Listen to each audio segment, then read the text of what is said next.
It has been 10 years since Ninjago first premiered. It is honestly insane how it has now been 10 years since Ninjago first premiered. It's just insane how much has happened since then, since 2011. Like, I can still vividly remember watching the series, just loving it, just like watching my favorite characters, like, just so much happened. And also, even after a while, still thinking about how I just love this show, just I adored it, you know? So it's crazy to think, to look back on it and then see how a lot has changed since then. I mean, I was like around that time, I was beginning to get into Star Wars, but but my love for Star Wars was in its infancy. It's not nearly as big as it is for me now. So Ninjago really was very special to me at that time. I mean, I wasn't into Harry Potter. I wasn't into Indiana Jones. I hadn't seen any of those movies. I hadn't seen E.T. or I didn't even have a lot of Nintendo stuff right now. Like, it's just crazy how I've changed so much since then. I've learned, I've grown, I've matured, I've grown taller, if you haven't noticed. But, man, it's insane. I know this show does get a bad rap from some people, MNR Productions, but I gotta say, I honestly really loved this show when I was a kid. Now, that may be because, I did love some of its humor. It is hilarious at times. Like, Jay gets the most laughs out of me. But I will say, I think what makes the show really click with me was its heart. I mean, while it does like to be goofy a lot of time, it does take itself seriously, and it does put a lot of stakes in what the characters are fighting for and what's at stake here. Could seem pretty generic, I guess, like, oh, good guys versus bad guys. But hey, we do see the characters' humanities, especially with Zane, which is pretty surprising since he's actually a robot. But still, the fact that they were able to have a robot and humanize him so much on a personal level is just really shows the kind of the genius of this show. Maybe it's nostalgia talking because, I really loved this show when I was a kid. But I gotta say, Ninjago has always been a nice, fun, but, sometimes deep show sometimes. Ninjago around that time was kind of my life, I wanted to get many of the Lego sets, I wanted the shirts, just a lot, I just really connected to its characters, and I really love how they gave them a lot of depth, personality. I sometimes I have a hard time wondering, how could I get into this show this much? I mean, on the surface level, it looks like a dumb kids show thing that you would forget about in the next week. But like, when I look at it, I'm always like, dang, this show was pretty deep. It did have a lot of stuff going. It wasn't just like filler sometimes. Like, yeah, there was some filler stuff in there, but still, they were still able to have me care so much about the show. It's just honestly baffling how much I love this show. Now, I will admit, I have not seen it in a while. The season I stopped at was when there were Ninjroids, so I'm pretty sure that's season 3. After that, I stopped watching the show. I must have, grown up and been like, I'm not really into this anymore. Although I did watch some episodes and some specials. I did watch The Day of the Departed. But, yeah, I mean, I really need to get back into this show. Like, honestly, it has been way too long since I've last seen this show. And you know what? Why not? I'm probably gonna watch it today. Now, I did watch the Ninjago movie too. It was cool. I did like hearing the theme song in there, the Ninjago theme song.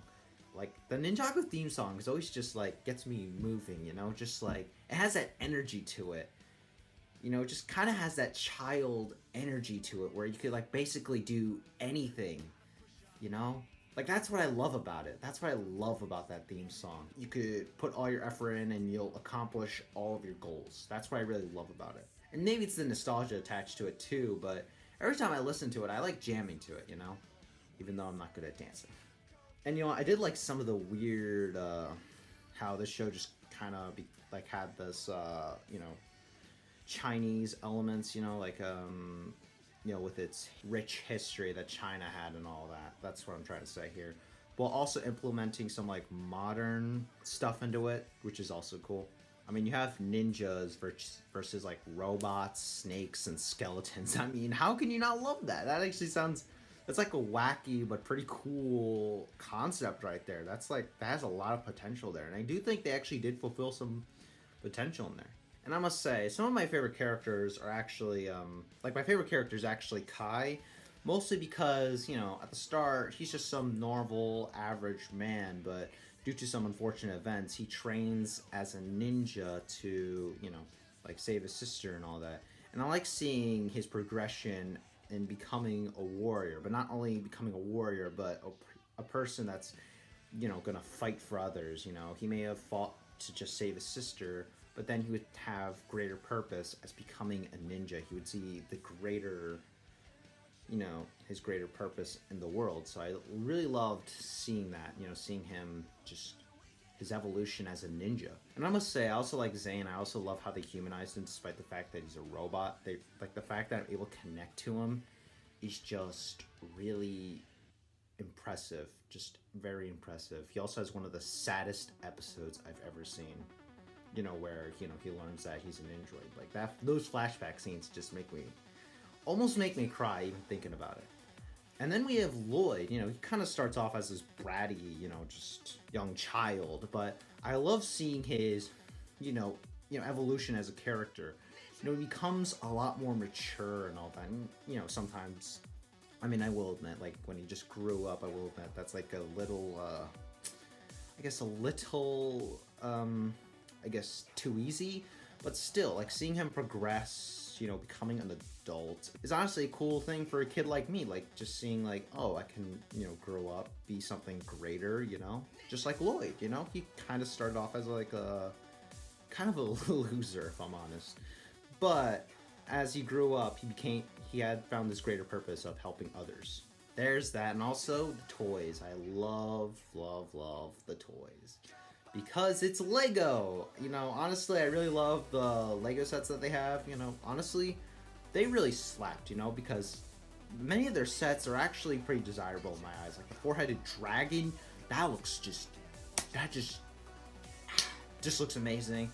I love that vehicle they have, from the same like wave, that also has like flying vehicle connected to it. Like I loved that set. I wish I had not dismantled it and broken some of the pieces, but you know what, I'm gonna buy that thing again someday because I just love that one. And also the samurai, like the samurai is also a nice cool mech that you could play around with. And also like the fire temple, I still want to get the fire temple. The fire temple looks so awesome, just awesome. Like, I really want it, even now, even when I'm older, even when I know, like, I want some more, like, Harry Potter and Star Wars sets. No, I want that fire temple. That fire temple, I freaking need, okay? This is not a joke. I actually really want that. I guess that's my thoughts on the show. I mean, like, I can see why some people might be turned off by it, but I think this show does have a lot to it. I do think it does have a significant amount of depth to it, which is kind of surprising to me now just looking at it. And this is me not even like, this is me trying to disconnect myself from my nostalgia here. And even I'm like, I think people like bashing it too much because, they see it as childish. And I will admit, it can be a little too childish, but still. I just think there's a lot of heart to it with its characters and with its stories. And honestly, like that's why I'm gonna watch it today. I'm gonna watch some episodes because honestly, there is something special to it. I really love how it kind of embraces its wacky side, but also it still has a lot of heart and depth to it. Before I conclude this video, I'd like to say rest in peace to Kirby Morrow. It is really saddening to hear that the voice of Cole passed away in 2020. It still hurts knowing that he is gone, especially since he died too young. But you know what?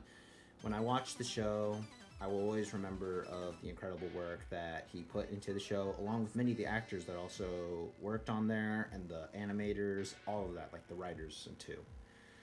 So, yeah. Rest in peace, Kirby Morrow. But yeah, so those are my thoughts that's everything I have to say about Ninjago on its 10-year anniversary. Like, I know this video was a little I know this video was a little just just kept moving around, but that's because I kind of just wanted to say how I feel, you know? Honestly, I'd rather just do that than just like scripting this entire video and taking like a week to edit, because you know what? Like, the Ninjago deserves some respect, so I wanted to get this out on its anniversary. That is everything I have to say, and before I go, thank you, Lego, for this series, because it really is kind of special to me. I have a lot of nostalgia towards it, and you know what? Let's see what else you have to offer with Ninjago. Like, it will be hard, like, just continuing on without Kirby Moro. But you know what? Let's just see what you have for us. Let's see what you have for us, Lego. But yeah, so see ya.